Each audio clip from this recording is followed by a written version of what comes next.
Godavari global university Rajahmundry engineering, agriculture, pharmacy, health sciences degree కోర్సులకు అడ్మిషన్లు జరుగుతున్నవి. ఆంధ్రప్రదేశ్లో జిల్లాల పునర్విభజన సందర్భంగా ఏర్పడబోతున్నటువంటి కొత్త జిల్లాల్లో పోలవరం జిల్లా ఉంటుందా ఉండదా? ఒకవేళ ఉంటే ఇందులో వచ్చేటువంటి నియోజకవర్గాలు లేదా ప్రాంతాలు ఏమేమి ఉండొచ్చు? అసలు పోలవరం జిల్లా ఎందుకు ఏర్పాటు చేయాలి? ఒకసారి విశ్లేషించే ప్రయత్నం చేద్దాం. ఆంధ్రప్రదేశ్ ప్రభుత్వం మరోసారి కసరత్తు ప్రారంభించింది. జిల్లాల వారీగా మరోసారి విభజన చేయాలనేటువంటి ఆలోచన చేసింది. గతంలో అంటే 2019-24 మధ్య వైఎస్ జగన్మోహన్ రెడ్డి ప్రభుత్వం ప్రతి పార్లమెంటు నియోజకవర్గాన్ని ఒక జిల్లాగా విభజిస్తూ నిర్ణయం తీసుకుంది. దీంతో 25 జిల్లాల ఆంధ్రప్రదేశ్ ఆవిర్భవించింది. తర్వాత పరిపాలనా సౌలభ్యం అలానే సుదూర ప్రాంతాల్ని విడదీసేటువంటి క్రమంలో అరకు జిల్లాని 2గా భాగించడంతో అక్కడ 26 జిల్లాలు ఏర్పడ్డాయి. ఇప్పుడు కొత్తగా 7 నుంచి 8 జిల్లాలు ఏర్పడే అవకాశం ఉంది. ఇంకా ఎక్కువ వచ్చినా ఆశ్చర్యపోవాల్సినటువంటి అవసరం లేదు. అలానే మౌలిక స్వరూపంలో రెవెన్యూ డివిజన్ల పరంగా కావచ్చు, గ్రామాలు మండలాల పరంగా కూడా మార్పులు చేర్పులు ఉండొచ్చు. కొన్ని జిల్లాల పేర్లే పూర్తిగా మార్చేటువంటి అవకాశం ఉంది. దీనిపైన మంత్రివర్గ ఉపసంఘాన్ని ఆల్రెడీ ప్రభుత్వం నియమించింది. కసరత్తును కూడా ప్రారంభించినట్టుగా అనేక వందల వేల విజ్ఞప్తులు వచ్చినట్టుగా మంత్రుల గ్రూప్ కమిటీ చెబుతోంది. కాబట్టి పోలవరం జిల్లా ఏర్పాటు చేస్తే కలిగే ప్రయోజనం ఏంటి, ఎందుకు పోలవరం జిల్లా గురించి చర్చ నడుస్తుంది, ఒకసారి విశ్లేషించే ప్రయత్నం చేద్దాం. ఆంధ్రప్రదేశ్లో ప్రస్తుతం ఉన్నటువంటి స్వరూపాన్ని చూస్తే అసెంబ్లీ నియోజకవర్గాల వారీగా కనిపిస్తున్నటువంటి స్వరూపం ఇది. ఇంకా జిల్లాల వారీగా చూసినప్పుడు ఆంధ్రప్రదేశ్ ప్రస్తుత స్వరూపం ఇది. మొత్తం 26 జిల్లాలు కనిపిస్తున్నాయి. 26 జిల్లాల మ్యాప్ కింద దీన్ని వైఎస్ఆర్సీపీ విభజన చేసింది.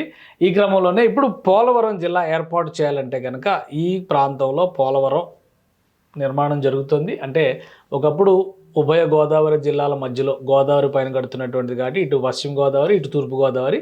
ప్రస్తుతం ఇది ఏలూరు జిల్లా పరిధిలోకి వస్తున్నటువంటి ప్రాంతం. ఇక అలానే ఒకసారి మనం ఇప్పుడు అసెంబ్లీ నియోజకవర్గాల లిస్టుని కనుక గమనించి చూస్తే ఆంధ్రప్రదేశ్లో ఉన్నటువంటి ఈ పోలవరం జిల్లాలో ఏ ఏ నియోజకవర్గాలు వస్తున్నాయి అనేది ఒకసారి విశ్లేషిద్దాం మనం.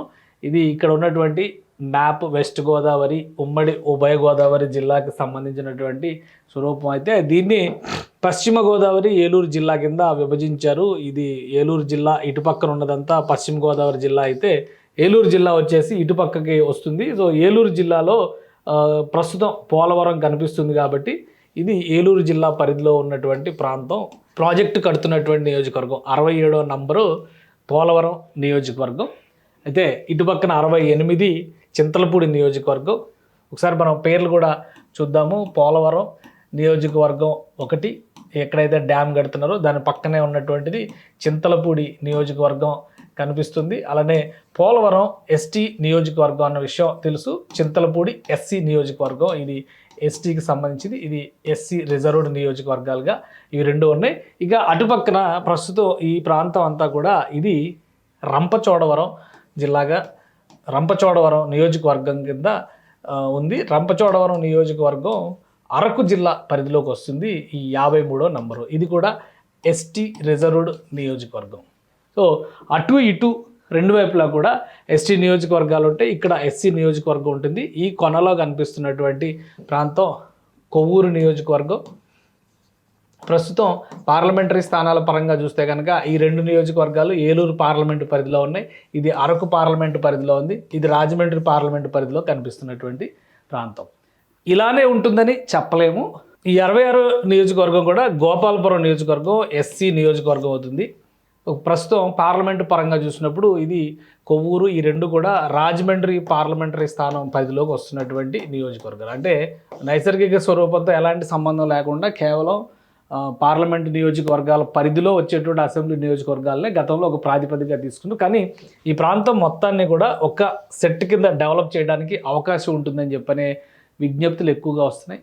పైగా టూరిజం పరంగా ఈ ప్రాంతాన్ని రాబోయేటువంటి రోజుల్లో ఇప్పుడు నాగార్జున సాగర్ని ఏ విధంగా అయితే ఒకప్పుడు డెవలప్ చేశారో అంతకంటే పోలవరం ప్రాజెక్ట్ చాలా పెద్ద ప్రాజెక్ట్ అవుతుంది. కాబట్టి గిరిజన ఉత్పత్తులు, టూరిజము, అక్కడ ఉన్నటువంటి సంస్కృతి సంప్రదాయాలు, ప్రజల జీవన విధానం వీటన్నిటిని దృష్టిలో పెట్టుకొని చూస్తే దీన్ని ఒక జిల్లాగా మలచొచ్చు అనేటువంటి అభిప్రాయం వస్తుంది. అయితే నేను చెప్పినటువంటి నియోజకవర్గాలు యాజ్ ఇట్ ఈజ్గా వస్తాయనేందుకు అవకాశం లేదు. ఎందుకంటే ఇప్పుడు ఉన్నటువంటి నియోజకవర్గాలు 2009లో డీలిమిటేషన్ జరిగిన తర్వాత ఏర్పడిన నియోజకవర్గాలు. తీసుకున్నటువంటి జనాభా ప్రాతిపదిక కూడా 2001లో వచ్చినటువంటి జనాభా లెక్కల ప్రకారం ఏర్పడినటువంటి నియోజకవర్గాలు. ప్రస్తుతం 2011 జనాభా లెక్కల ప్రకారం చూసినా కానీ ఇంకా 21లో 10 ఏళ్ల తర్వాత ఇంకా జనాభా పెరిగింది. ఇప్పుడు మళ్ళీ ఈ 5 ఏళ్లలో మరింత జనాభా పెరిగింది. కాబట్టి జనాభా ప్రాతిపదికన ఇక్కడ వేయడానికి అవకాశం లేదు. కేవలం నైసర్గిక స్వరూపాన్ని మాత్రమే మనం నియోజకవర్గాలుగా చూస్తున్నాం. కాబట్టి రాబోయేటువంటి రోజుల్లో 2026లో మళ్ళీ డీలిమిటేషన్కి సంబంధించినటువంటి కంప్లీట్ లెక్కలు వస్తే 2026-27లో డీలిమిటేషన్ పూర్తి చేసేటువంటి అవకాశం ఉంటుంది.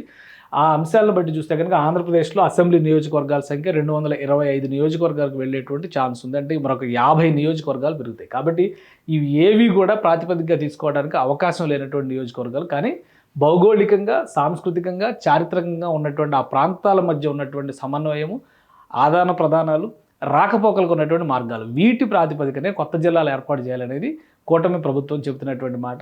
దీని ప్రకారం ప్రజల విజ్ఞప్తుల్ని తీసుకోవడం. రెండో వైపు నుంచి చూస్తే ఆంధ్రప్రదేశ్ ప్రభుత్వం మాట్లాడితే చెబుతున్నటువంటి మాట ఏ అంటే అమరావతి, పి అంటే పోలవరం. కాబట్టి ఈ రెండింటికి ప్రత్యేక జిల్లా హోదా ఇస్తే రాబోయే రోజుల్లో మరింత అభివృద్ధి చెందడానికి అవకాశం ఉంటుందని చెప్పి చంద్రబాబు నాయుడు కూడా సూచించినట్టుగా తెలుస్తుంది.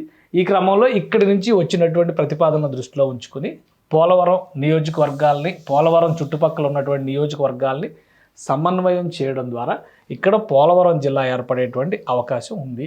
అలానే పోలవరం జిల్లా ఏర్పాటు చేయడం వల్ల జరిగేటువంటి పరిణామాలను కూడా ఒకసారి మనం పరిశీలించవచ్చు. ఇక్కడ ఇది పార్లమెంటరీ నియోజకవర్గాల మ్యాప్, ఆంధ్రప్రదేశ్ పార్లమెంటరీ నియోజకవర్గాల మ్యాప్. ఈ మ్యాప్ పరంగా చూసినప్పుడు ఏలూరు నియోజకవర్గాలు, ఏలూరు జిల్లా, ఏలూరు పార్లమెంటరీ స్థానాన్ని చూస్తే కనుక ఇది మొత్తం ఏలూరు పార్లమెంటరీ స్థానం. కాబట్టి ఒక వంపు తిరిగినటువంటి దాని బఠానీ గింజ తరహాలో కనిపిస్తున్నటువంటి, ఈ చిక్కుడు గింజ తరహాలో కనిపిస్తున్నటువంటి ఈ మ్యాప్ని సరిచేసేటువంటి అవకాశం ఉంది.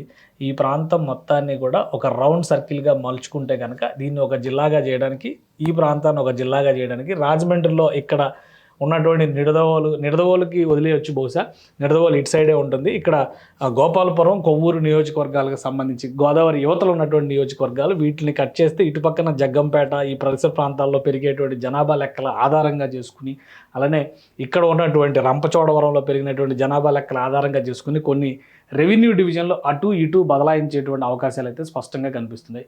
కానీ పోలవరం జిల్లా ఏర్పడడానికి మాత్రం అవకాశాలు పుష్కలంగా ఉన్నాయి. సుమన్ టీవీలో మీ పర్సనల్ అండ్ బిజినెస్ ప్రమోషన్స్ కోసం కింది నెంబర్కి కాంటాక్ట్ చేయండి.